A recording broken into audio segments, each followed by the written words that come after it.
Pour la solution de cet exercice, première question, on nous demande de montrer que f admet une fonction réciproque définie sur un intervalle J que l'on déterminera. Il suffit de montrer que f est continu et strictement monotone sur cet intervalle. Voilà, donc premièrement, on sait que f est une fonction rationnelle. Elle est donc continue sur son domaine de définition parce que le dénominateur ne s'annule jamais. Donc elle est continue sur i. Étudions la monotonie. On a, c'est une fonction dérivable sur i, quel que soit x appartenant à i. On a f' de x.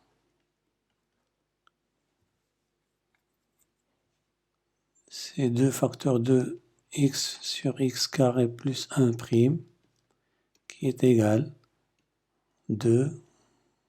Si on va utiliser uv, la formule c'est u sur v' égale u prime v moins uv' sur v carré. Dérivée de x c'est 1. Donc c'est 1 fois x carré plus 1. Moins dérivée de x carré c'est 2x fois x sur x carré plus 1, le tout au carré. Donc f' de x, c'est quoi? C'est 2 facteurs de 1 moins x carré sur x carré plus 1, le tout au carré. Or x est compris entre moins 1 et 1. Donc il est facile de vérifier que 1 moins x carré est positif ou nul. Et par suite, donc quel que soit x appartenant à i, f' de x, et par suite, f est strictement croissante sur i. Conclusion, f est continue et strictement croissante sur i, donc f admet une fonction réciproque f-1 définie sur j qui est égale à f de i. Or f est croissante, donc elle garde l'ordre, ne change pas l'ordre. Or f de moins 1 c'est quoi? C'est 2 fois moins 1, ça fait moins 2 sur 2, ça fait moins 1. Et 2 sur 2, ça fait 1. Deuxièmement, calculer, en calculant f-1 de 4 cinquièmes. Bon, pour cela, on pose, quand on vous demande de calculer f-1 d'un nombre, il suffit de poser f de moins 1 de 4 cinquièmes égale alpha. C'est équivalent à f de alpha égale 4 cinquièmes, 2 alpha sur alpha carré plus 1 égale 4 cinquièmes. C'est équivalent, après avoir simplifié par 2 ici, on aura 2 alpha carré plus 2 égale 5 alpha. C'est équivalent 2 alpha carré moins 5 alpha plus 2 égale 0. Donc on va 5 moins 3 sur 2, 2a, ou alpha égale 5 plus 3 sur 4. Donc alpha égale 1 demi, ou alpha égale 2. Or, alpha appartient à moins 1, donc alpha égale 1 demi. Cette solution n'appartient pas à moins 1. Conclusion, f moins 1 de 4 cinquièmes égale 1 demi. F moins 1 de x, pour x, bien sûr, appartient à j, égale à moins 1. Alors, soit un x dans j, y appartenant à i, tel que y égale à f moins 1 de x. C'est égal x, c'est équivalent 2y sur y carré plus 1 égale x. C'est équivalent, on va multiplier tout par, c'est ça, donc on aura x, y carré moins 2y plus x égale 0. Nous avons une équation du second degré, l'inconnu c'est y. Donc nous avons ici un problème. Si x est nul, donc il faut distinguer deux cas. X nul, x non nul. Premier cas, si x vaut 0, alors l'équation devient quoi? Moins 2y égale 0 implique que y égale 0. Donc on a f moins 1 de 0 égale 0. Si x est différent de 0, alors maintenant on va résoudre cette équation.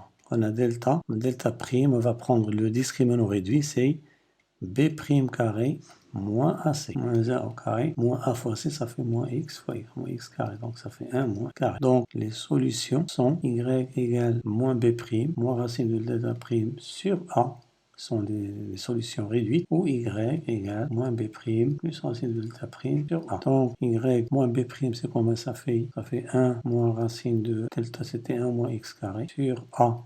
Et x, c'est différent de 0, ou y égale 1 plus racine de 1 plus 1 moins x carré sur y. Or, la solution y de l'équation f moins 1 de x égale y est unique. Donc, il faut choisir entre les deux solutions. Deux méthodes. Première méthode, on sait que f moins 1 de 4/5 égale 1 demi. Donc, si f moins 1 était égal à 1 plus racine de 1 moins x carré sur x, ça c'est une supposition. Alors, f moins 1 de 4/5, on remplace x et on trouvera 2. Vous pouvez le calculer, on va trouver 2. Or, 2 est différent de 1 demi, car f moins 1 de 4/5 vaut 1 demi. Donc, ce n'est pas la bonne solution. La bonne solution, c'est f moins 1 de x égale 1 moins racine carrée de 1 moins x au carré sur x.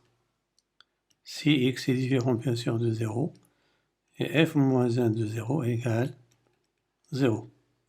Deuxième méthode, on va utiliser la continuité de f moins 1 moins 0. On sait que f continue en 0. Donc, f moins 1, pardon, et continue en 0, car f moins 1 de 0 égale 0. Donc, or, la fonction g qui est à x associe l'une des solutions qu'on a trouvées tout à l'heure, 1 plus racine de 1 moins x carré sur x, n'admet pas de limite en 0, car limite de g de x quand x tend vers 0, ça va être la limite de 1 plus racine de 1 moins x carré sur x en 0, c'est plus ou moins l'infini, c'est l'infini. Donc c'est différent de moins 1 de 0. Donc f moins 1 va être la fonction qui a x associée à 1 moins racine de 1 moins x carré sur x, si x est différent de 0, et f moins 1 de 0 égale 0. On peut vérifier facilement que cette fonction est continue en 0. En effet, on a la limite moins 1 de x tend vers 0, et la limite, c'est une forme indéterminée, on peut multiplier par l'expression conjuguée, on trouvera x carré sur x facteur de 1 plus racine de 1 moins x carré au point 0, ça donne la limite x sur 1 plus racine de 1 moins x carré en 0 qui est égal à 0 égale f moins 1 de 0. Voilà, c'est terminé pour la solution de cet exercice. J'espère vous retrouver pour un nouvel exercice. Merci pour votre attention et à la prochaine.